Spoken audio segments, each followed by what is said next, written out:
YouTube videos, you're getting into real estate, you decide you might want to buy a property. Like, what's the first step you take? Or you just like start saving for a down payment?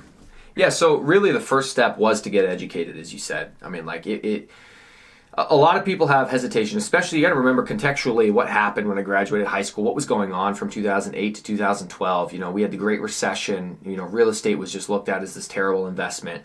And I knew that I wanted to be successful, so I'm getting educated and I'm watching people talk about real estate and I'm trying to figure out, okay, well, how do I protect myself from having what happened, you know, a few years ago happen to me? And via YouTube, that was where I discovered house hacking. And is that a term you're familiar with? I'm sure you are. Yeah. So one of the safest ways that you can start investing in real estate is by getting preferential owner-occupied financing, low down payment to buy a small multifamily property. And I bought a duplex. My first property is a duplex just outside of Seattle.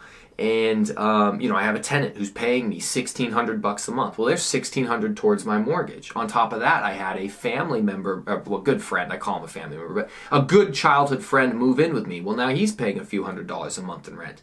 Now I'm responsible for a very small portion of the mortgage. I'm almost living for free. And even if none of these people paid me, let's say they lost their jobs, the economy crashed, I can still make the payment completely by myself with my regular 9-to-5 job. So I just created for myself multiple layers of protection to build income and help me with my ability to make the payment. So I went into my first property knowing I was going to buy a house hack property. I wanted a small multifamily. That's all I was looking at. I was hoping to find it in a nice area. That's what I got. And then from there, I knew I'd be able to then save enough money to buy more properties. Got it. And how did you finance that first place? It was conventional loan, 5% down, 30-year fixed rate through Caliber Home Loans. They're a nationwide lender. It was, a total of like $22,000 down payment, and then by the time closing costs were done, it was about $30,000. I saved that money up by working 90 hours a week for 6 months prior to. I picked up every overtime shift that I could. I was in the middle of a divorce with my ex-wife, and at that time, she had custody, because that's usually how it is. She started with full custody, and I was only allowed to see him once a week. And so I worked my butt off for 6 days a week and spent 1 day a week with him. And like I said, I worked for 6 months to 9 months as hard as I could, saved every penny, and had the money I needed. Wow. And what was that search process like when you were trying to find it? You mentioned you had a neighborhood in mind, or did you set a specific budget and just start looking at properties in this neighborhood? How did you actually find your duplex? Yeah, so obviously the first thing you're going to have to do is you're going to have to go to a lender and see what you qualify for. I highly recommend that everybody go to multiple lenders. Still the most astonishing thing that I probably discovered through this process was how different lenders are. Big banks like Chase gave me a tiny amount that I was approved for with a very high interest rate. And then I'm looking at someplace like Caliber Home Loans, and they're approving me for double with a lower interest rate. And I was so surprised, why is there such a discrepancy? You think when you go to a car dealer, the Ford F-150 at this Ford dealership is going to be the same as this dealership, and then you expect some sort of consistency across the board. Here's who I am, what I make. This is what I should qualify for within 5%. And it was not like that. It was night and day what I qualified for at different places. So once I was told the max I could qualify for from 2 different lenders was $450,000, then I had my budget. From there, I met with probably 5 or 6 different real estate agents trying to find the best one that I could.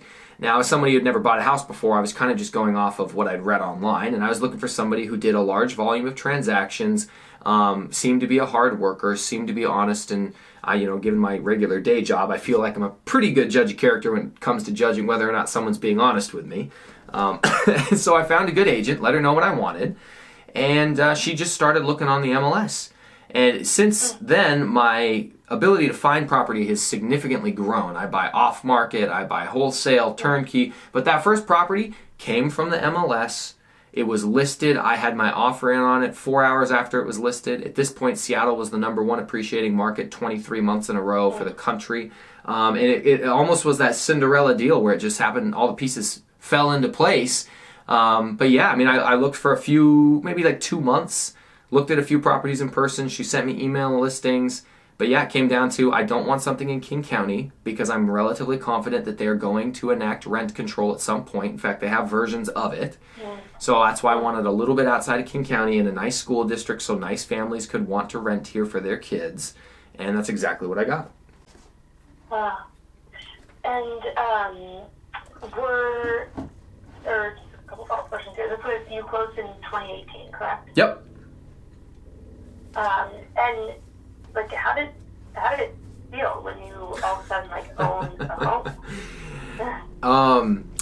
As somebody who grew up unbelievably poor, we had food stamps, and every single month from the time I was small, we would run out of money by the end of the month, and you were just extra hungry those last few days, and you had to hope that they had something good for school breakfast and school lunch to hold you over to the next day. I hated being poor. And to sit there and say, I just bought a nearly $500,000 asset at 28 years old, it was a very good feeling. That being said, I never relish in victory.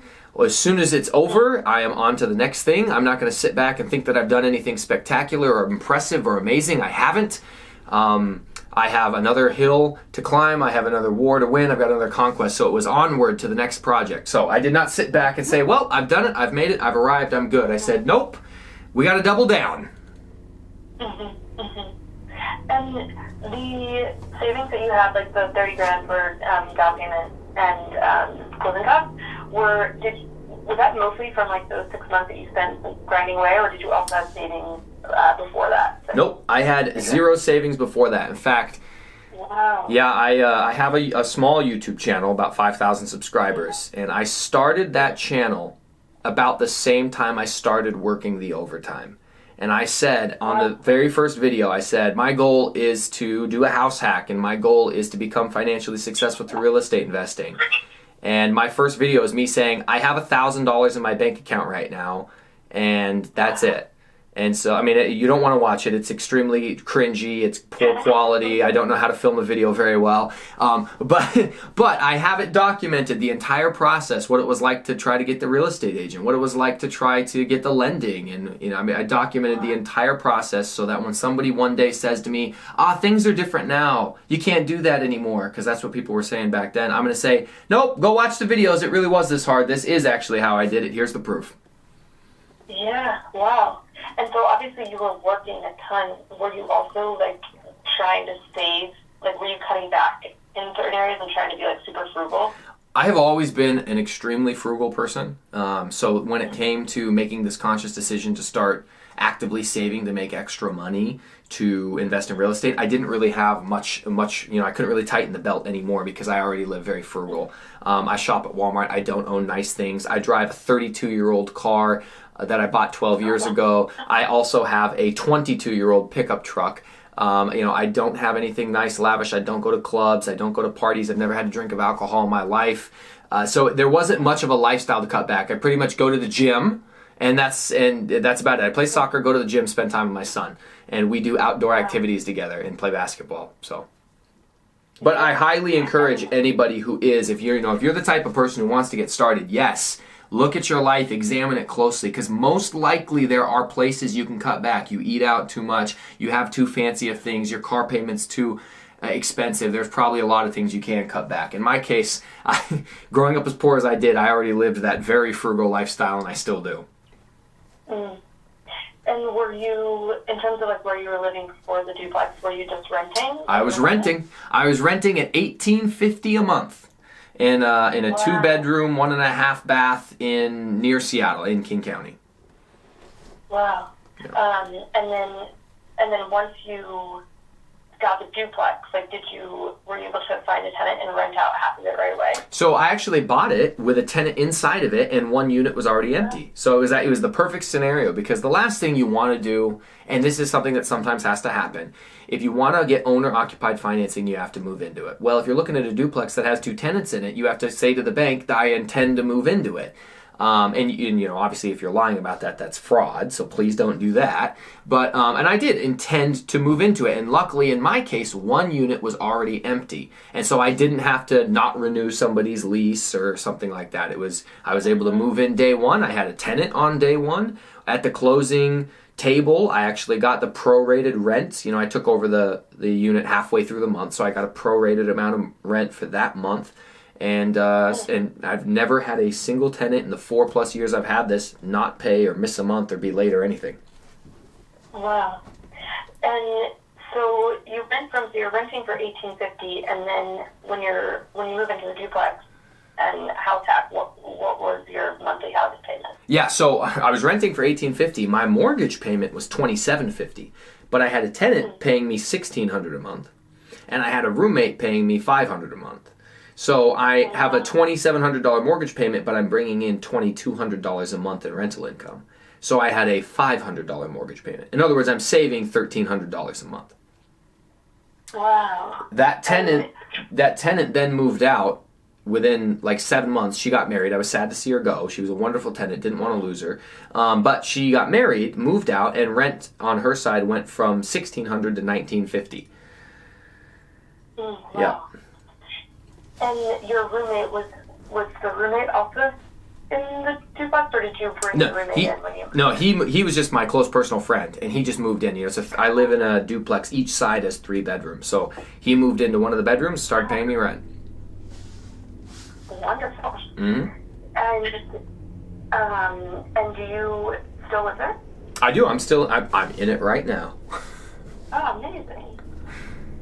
Cool. So you have that first property, and it's exciting, cool, but you're like, all right, refocus. What's the next project? Like, do you immediately, are you like, I want to invest in a second property? Absolutely. I said it to my agent when she handed me the keys for the first one and said, congratulations. I said, fantastic. I'll see you for number 2. And so what does that look like? Do you just like start saving money again for another down payment, or do you start immediately looking like what's the next thing that you do?